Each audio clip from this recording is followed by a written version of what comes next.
Hey, Oreo, you having fun with that broken toy, honey? You having fun, honey? One of my September 11 babies. She's starting to get big. I'm about to go live, though. Something that I seen people complaining about that I think is interesting. And these are supposed to be woke black folks. And I know that they don't have a problem with the fact that this powerful man pardoned his son. They have a problem with the fact that this powerful man who pardoned his son, him and both his son are powerful, and they happen to be white. It's so many reasons why I could tell you that they have selective outrage in this incident. So, I mean, I have been avoiding the whole subject for a while, but a lot of people are discussing it or have already discussed it. Hunter Biden was pardoned, and you know what? On a personal note, it doesn't bother me. It doesn't really concern me. Objectively, it'd be nice if most Americans could get that same favor, regardless of whether or not it's some nepotism involved, is all I'm going to say. Like, don't just stop there, you know what I'm saying? Like, don't just stop there. Why just stop there? But some of these black folks that, in particular, because it's not just black people that got a problem with it. It's a lot of people on the right, many of whom happen to be non-black. They don't like the idea of Biden pardoning his son. Excuse me. But most people, if they had the position of power that the president has, they do the same thing. I think a lot of people are hypocrites. Some people love their children even to a fault. And even in my community, like in my family, I seen this sometimes with certain people, kids was in the wrong, and a lot of times, believe it or not, they might have had a parent or a guardian who sided with them and encouraged them to and I don't know if it was intentional that they encouraged their children to act like a wild child or like baby's kids. But most of the time, when their child, was misbehaving or arguing or disrespecting somebody that was older or getting into fights that was unnecessary, they might see a family member outside getting into fights with people in the neighborhood, and they want to run out there and jump the person. Sometimes, even if it's a loved one,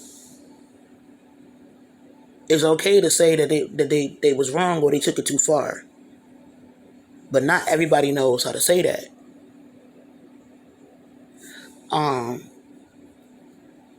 With that being said, and also, once again, seeing what a lot of black people have allowed to go under the radar in the community over the years, seeing who they got empathy and sympathy for, and whose head that they want on a silver platter.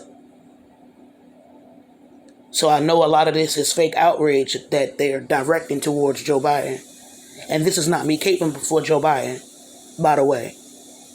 I'm not caping for him or anybody in his family. It's just, my whole thing is like, well, if you're going to do that, then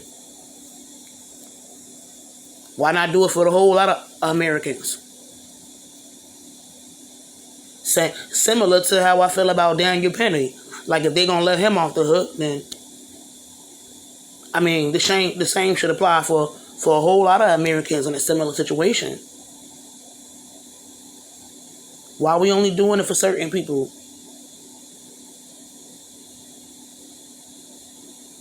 And that kind of brings me to a different topic that it was on my mind. Girl, what you doing right here in my face? Your nose is healing. Your nose healing. Move, cause you're doing the most now. Go play with your toy. Hold on. Some of the young people in the community don't have no home training. I wasn't a perfect child, you know what I'm saying? And sometimes, you know how people, especially black aunties and mothers and grandmothers, and be like, oh, you just want attention. You just want attention. You know what? In my big age right now, sometimes kids that come from dysfunctional household, especially like if there's abuse going on and or neglect, and they don't feel like they could tell nobody because what happens in this house stays in this house. I think sometimes you do want attention. Like sometimes home is so painful and so scary and uncomfortable. When you get to school, you want to be a class clown. You want to eat. You wanna find a way to escape the things that you deal with on a regular basis at home. Sometimes the kids that's real funny and like to crack jokes and stuff like that, I really do think it's how they deal with they depression. It's like a mask, and in some cases, it's the only time where they actually get to be a kid and get to goof around and laugh like children are supposed to be able to do. And it's like a self-soothing or self-medicating, because 9 times out of 10 you're not in therapy. Like I wasn't in therapy, and I probably needed to be in therapy even as a child. So sometimes I would either, when I was getting teased and picked on, dark skin, full features or whatever, I would either be mean or I would just start cracking jokes and make people laugh, and and sometimes it helped me forget about the shit that I was dealing with at home. But I wasn't the worst type. Like I wasn't like I know certain people that when they was teenagers, like 16 years old, 15, they would go and jump adults. I mean, they would bum rush into their house and fight them. Stuff like that. See, I wasn't that extreme. Or I'm outside gangbanging or selling, narcotics. You know what I'm saying? I wasn't that extreme. And I'm not trying to come off like I'm greater than thou art, because a lot of times people are a product of their environment. And so a lot of the hustlers that start off, as children, as teenagers, skipping school, dropping out of school, whatever. On one hand, I do understand, like it's what's going on in the household. You know what I'm saying? Maybe it's not a strong parental figure. Maybe the one parental figure that they got is either too old to watch them or strung out on drugs, or, you know what I'm saying? And so a lot of times they turn to the streets. Maybe that parental figure or the parental figures, the legal guardians or the legal guardian, maybe they're toxic, maybe they're abusive. And so the young people turn to the streets.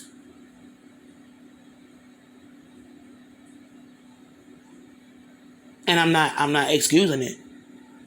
I like, see, when young people feel like they gotta turn to the streets to either earn a living and or find some type of safety net, I blame the community. Because now, fortunately, Newark got so many programs, so many outreach programs, that when some of us was kids, they didn't have those programs. They didn't have those programs. Even when it comes to new mothers. Like, they got programs for young mothers, especially black mothers and brown mothers. You can get a doula.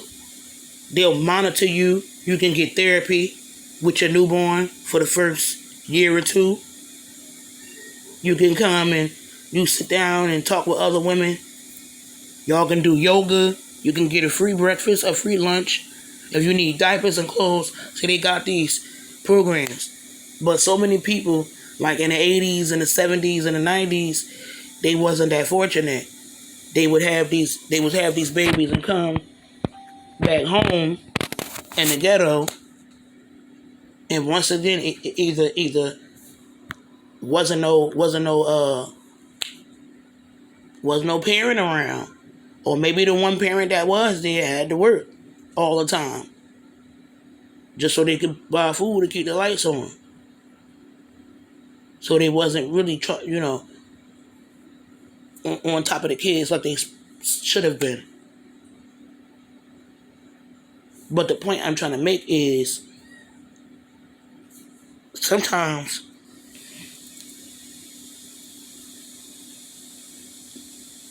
when you see kids that's real bold and disrespectful, and they at the age where they should know better,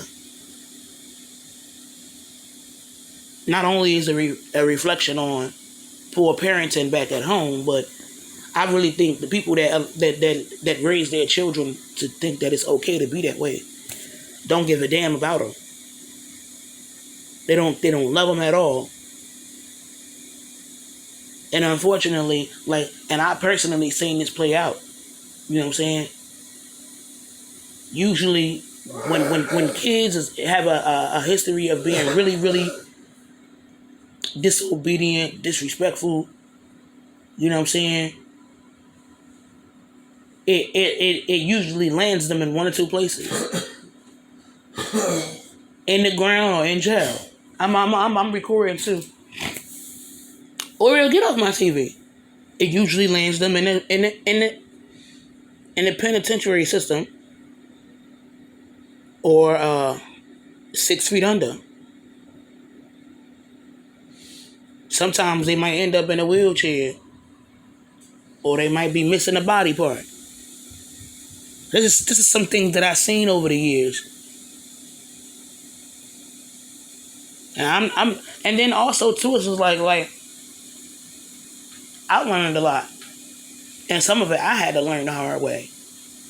Just because you see certain people that's able to disrespect your demographic and say whatever they want to say, virtually without consequences, that don't mean that the same rule is going to apply for you. So you don't try to match low vibrational frequencies. You don't try to get on people's level. Some people, when they low, you can't get low with them. Excuse me, Oreo, I'm about to put you in timeout. You know better.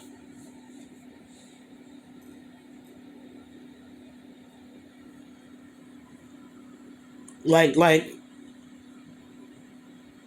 as far as being low vibrational, disrespectful, and even encouraging violence towards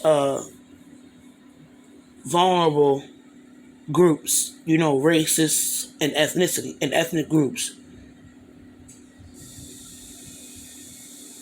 Not everybody is created equal. So if you're from a vulnerable demographic, especially, you know what I'm saying, you really gotta watch how you react to stuff. You really gotta watch what you entertain. Because people don't really feel like it's consequences for harming or deleting black people, especially FBAs, which I am a FBA. They, to those who might not know, that's a foundational Black American. But it's even worse if you're a foundational Black American female. Like, you really got to be locked in. You really got to be locked in with people that have a lot more power than you. And even still, it don't mean that you're 100% safe. We've seen all types of people of all walks of life get pew-pewed at. Sometimes they lived and sometimes they didn't. So you can't really put it past anything to really keep you 100% safe. It doesn't exist.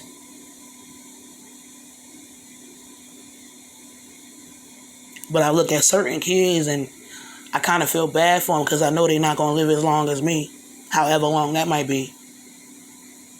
You know, people can call me old all day long. And the irony is I might live longer than some of these people. Only because they just too comfortable going out in public and being reckless right there in somebody's face. Some of them. You got some adults that's like, you know what? I don't want to call my peoples and have them bring their kids and get involved in this. I gotta worry about. I got important shit to worry about. Like I got bills. I got this. Da da da da. You not worth me losing my freedom. You not worth me. Whatever. Right now, I really don't want to get into it with you. And you then like, so I'm gonna walk away from you. I'm gonna let you feel like you got the last laugh. But then you got some adults that, you know, if they feel threatened and or disrespected by unruly kids, especially like if they teenagers, they not gonna care that you're a kid. They gonna walk up to you and slap you in the mouth, or worse. Like one time, somebody was playing around with a drunk man. I think he was a vagrant, a homeless. It was a teenage boy.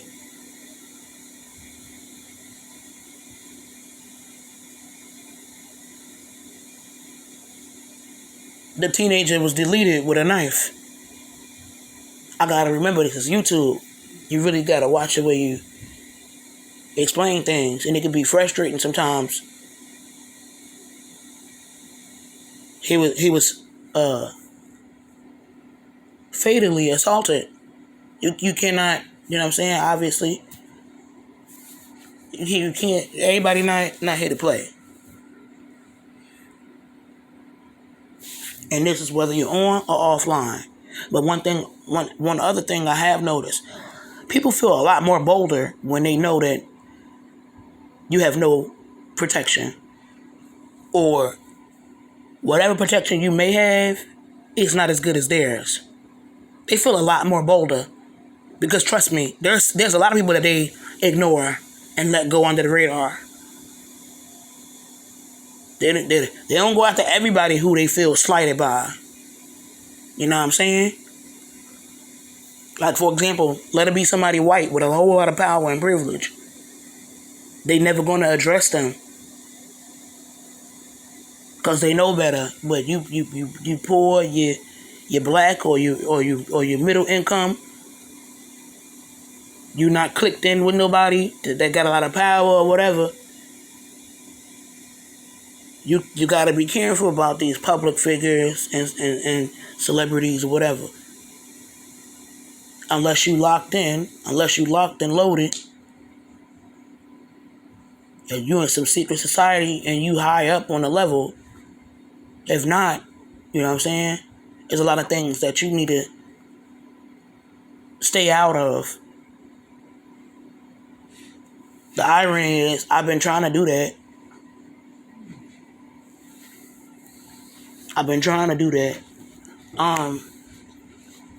What else did I want to get into?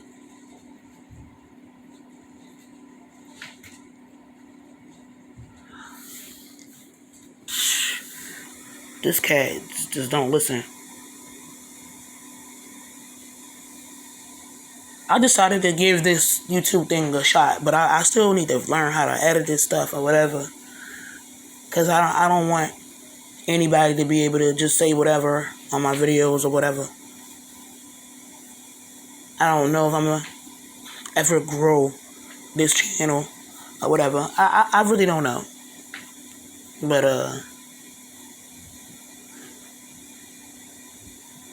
the way I feel right now is like, screw it, you know? You can talk about, oh, this might not work. I don't know. if anybody gonna tune in, da da da da da da da. If you don't try, then you'll never know. You know what I'm saying? You'll never know. And that'll be worse than trying and then screwing up. Sometimes you gotta give it a shot. You gotta give it a chance. You gotta try something new. It may or may not work, but it's only one way for you to find out. You gotta get on top of it and you gotta start being consistent with it. Yeah, because I was like, yo, if I never ever try,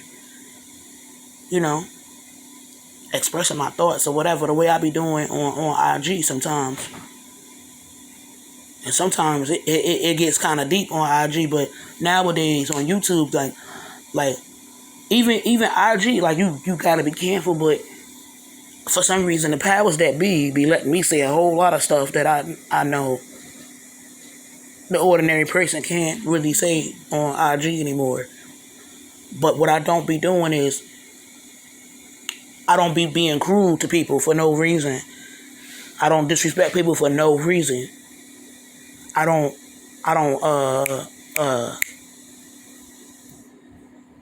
get on IG and say something that could be like considered threatening or menacing to certain groups, or I don't egg on other people to go out and assault and attack and do hate crimes against a specific demographic. See, I don't do that. I'm not cruel to people. I'm not cruel, and I don't go and condone violence against others, maybe because of their race, their ethnicity, their religion, or maybe because they got a preference. Nah, a lot of times I be reacting to funny stuff that been going on. In case it's a first time listening, I'm Yanni Savage. I had to create another page on IG, Yanni _2.0. Yanni Savage 2.0. So you will have to go there and check out some of my videos. Like I didn't know it was going to be a big deal talking to certain types of black women and basically telling them, like, you got to learn how to prioritize you first. And you got to learn how to demand a seat at the table. And if that doesn't work, stop supporting other people's tables. Don't put food on other people's tables. Figuratively, literally, don't do it. Go and build your own. And also that it's okay when they don't want to let you have a seat at the table because of something that you cannot control, whether it's your skin color, your phenotype, your hair texture. It's okay. Don't get mad and go out there crying about it and complaining. Not when you can create your own platform and you can refrain from supporting those that don't support you. But I didn't say it that nicely on IG the other day. I didn't say it that nicely. I'm breaking a whole lot of rules as a woman from this tribe that's, dark enough.